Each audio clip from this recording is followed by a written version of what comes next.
So at this point, we have gone over operator and FM and additive synthesis within this instrument, and all the possibilities that you can create with these two types of synthesis within this instrument. We should feel pretty comfortable with working within session view and recording clips and working with the instruments. So now today we're going to take a look at Wavetable and Wavetable synthesis within Ableton. This synthesizer is pretty straightforward. All we're going to do is just click and drag it onto our MIDI track, and it is pretty straightforward in how it operates. You'll notice there that this synthesizer actually allows me to open it up into this nice big region to work within, so I can see all of the parameters within this synthesizer. All I did was just click this little triangle here, and then it opens this up here. Now, if you remember from class, wavetable synthesis is the idea of storing single cycles of waveforms into a wavetable that is then read through by a computer.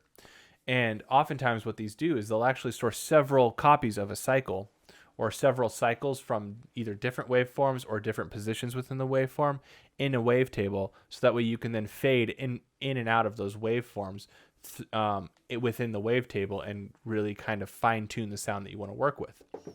Now you'll see when Wavetable opens up in its default setting, it just has the 4 basic wave shapes stored in the wavetable: a sine wave, a triangle wave, a saw wave, and a square wave or a pulse wave. And I just moved through that by just clicking this little slider here on the right and just moving through the wavetable there. You'll notice that we have a second oscillator to the right here that has those same wave shapes in there. Now the most basic thing we can do is just start by changing the wave shape. So under basic shapes, we can just choose a completely different wave shape, the harmonic series if we wanted to. We can move through that. So if I were to play a note, I've just got a basic sine wave right now, but then there's another cycle of the wave, the first harmonic.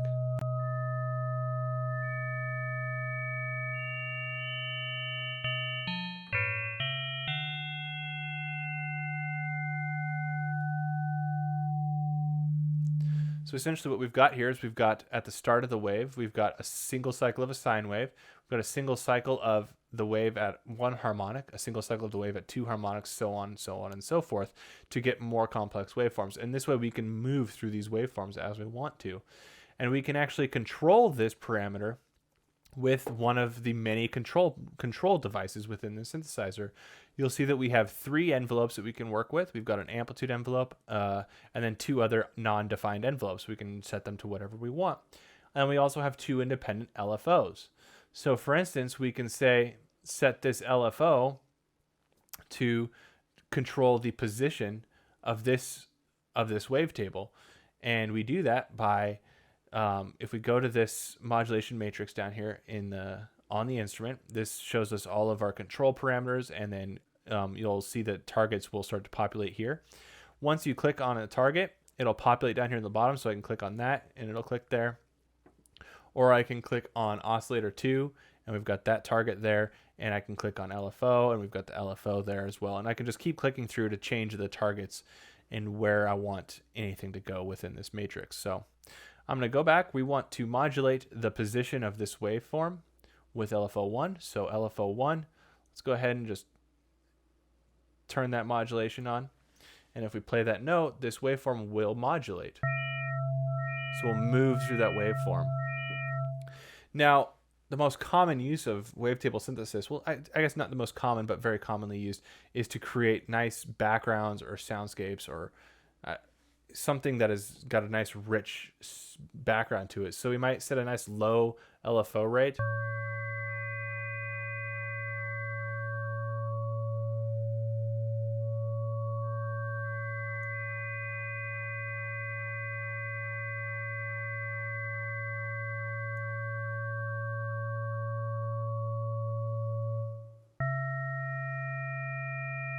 And then if you wanted to, let's say, you'll notice that every time I play a note, the waveform resets back to its original spot.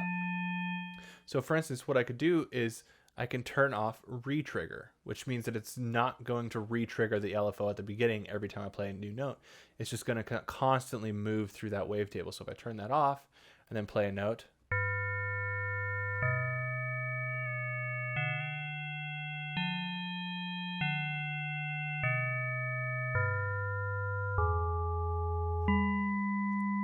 The wavetable, the LFO is just moving through the wavetable slowly like that.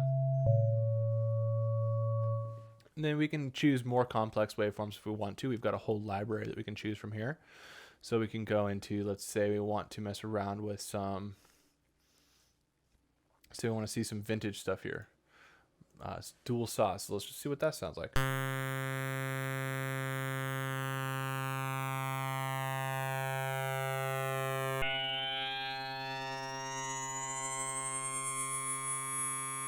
That's kind of cool.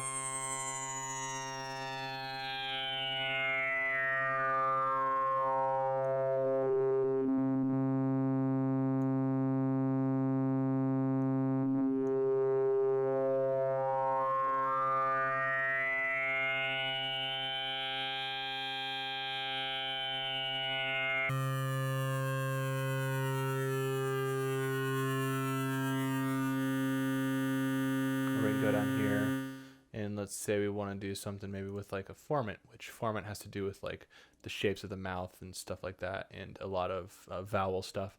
So the basic is just A, E, I, O, U.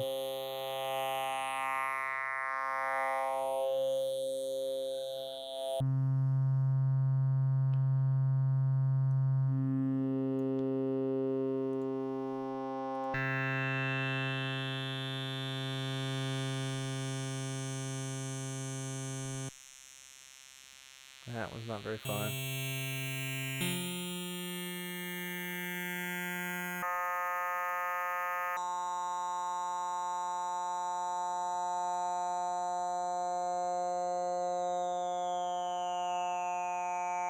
That's kind of cool. And now we can add a second oscillator onto this. We can add our second oscillator, turn that on. We can change the wave shape here. We can go to, I don't know, collection, amber, sure.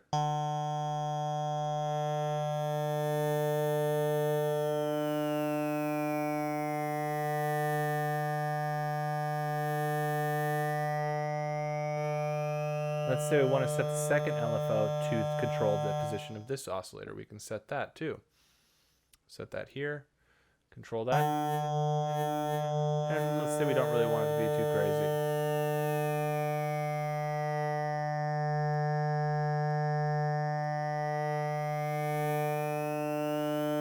So you'll notice that the position is actually going a little too high. I don't want it to stay in one spot too much. So that's because I have the modulation amount set a little too high, so I can change that.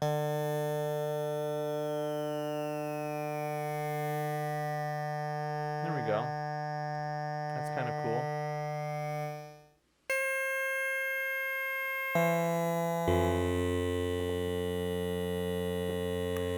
And then as you can tell, I'm sure by now, that you get a lot of really rich harmonics and a lot of high harmonics actually. So now what you can do is then just apply some nice some creative filtering here. So we've got two independent filters that we can work with here.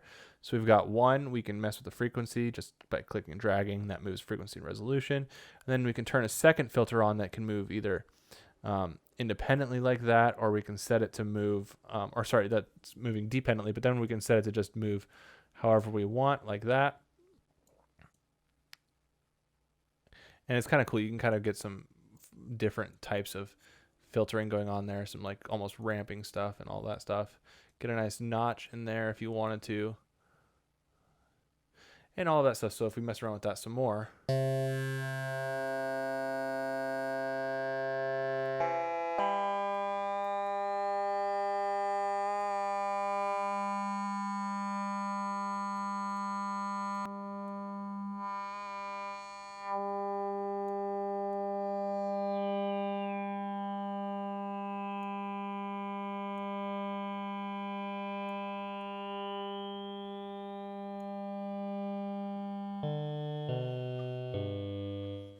interesting, we can do that there.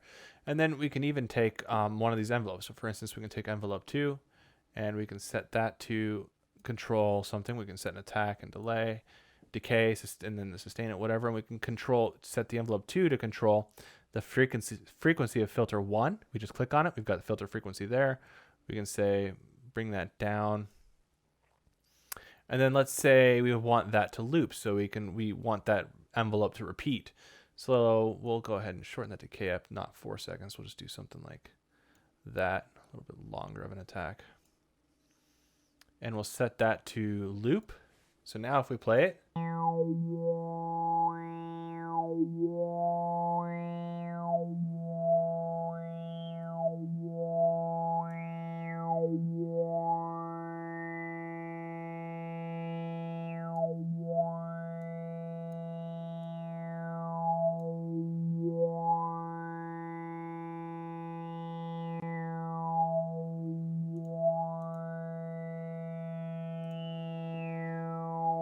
let's say we want this third envelope to control maybe the second filter there, and we'll have it offset a little bit, and we'll set that. We'll do filter frequency 2.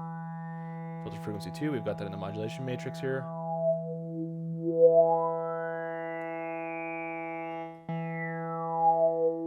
Set that to loop as well.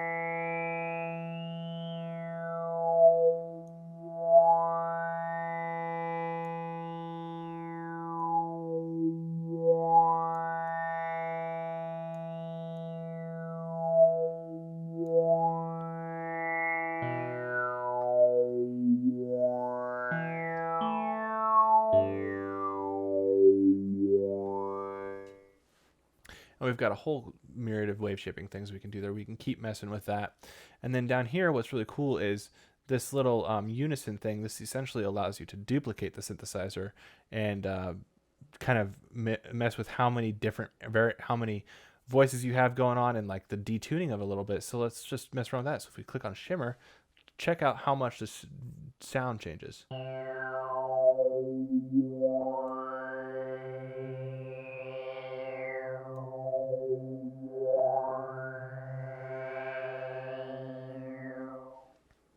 And so this really comes into effect when you start messing around with chords. So like if I were to grab a chord MIDI effect on there and drop that in there, and I say have some sort of chord going on.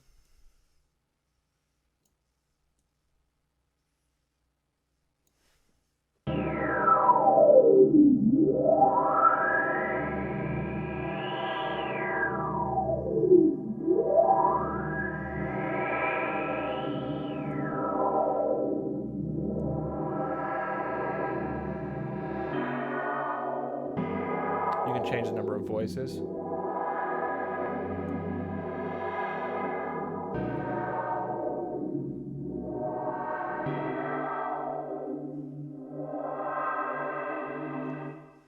And even if you wanted to, you can go back to our oscillators and we can assign some detuning effects there. So we can say detune this guy down a little bit. Detune this guy sharp a little bit.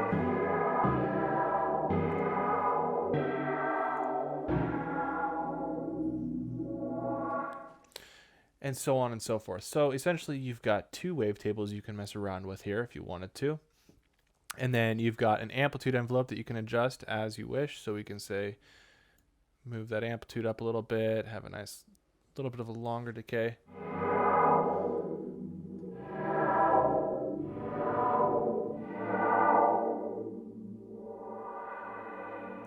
Maybe have a nice long release too.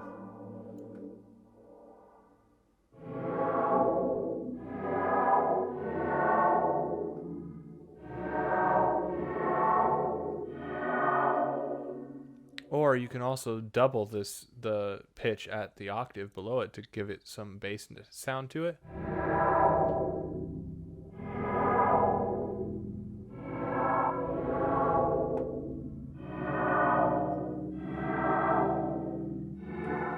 Then you've got two other envelopes that are not defined that you can assign anywhere you want, and you can change them with the modulation matrix down here. And then you've got two independent LFOs that you can set. One thing with the LFO too is that you can set the attack. So you can set the attack time for the LFO, and you'll notice that changes the shape there as it starts small and then gets to its biggest point. So you can set the attack time if you wanted to, and then you can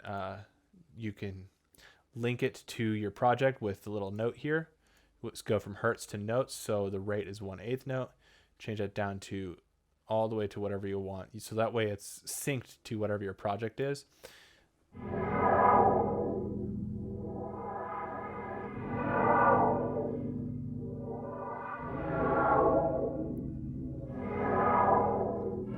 do that there. And then you can set the offset, which is basically just the phase. If you want, so let's say we want to start at the top, we'll set the offset to about 90 degrees is starting at the top of the waveform.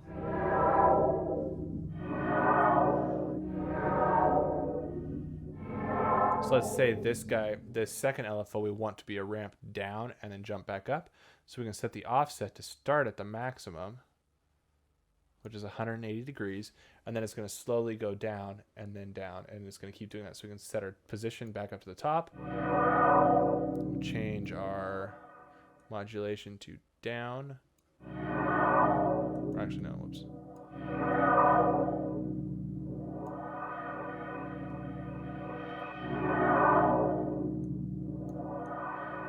Down just a little bit, and there we go, and so on. So there's a lot you can play with here, a lot of parameters. A lot of the parameters act exactly the same like they did in Operator, just how you apply them might be different. And one last thing before we finish up for today, you can also put your own samples within Wavetable. So let's say you had a sample that you recorded for your first project that you want to see how you can see what it sounds like if you started synthesizing it in a Wavetable. You can just drag that in from a folder outside of Ableton into this Wavetable, or you can just go into Ableton's samples library, and you can just click one and drag it in there, and you see here we've now got a new sample in here.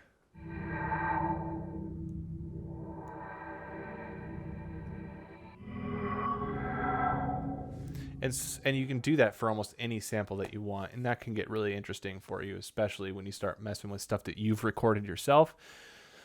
So with that, have fun synthesizing and explore what you can do here. And don't forget to save the preset that you've created and give it a unique name so you can come back to it later and explore it even further.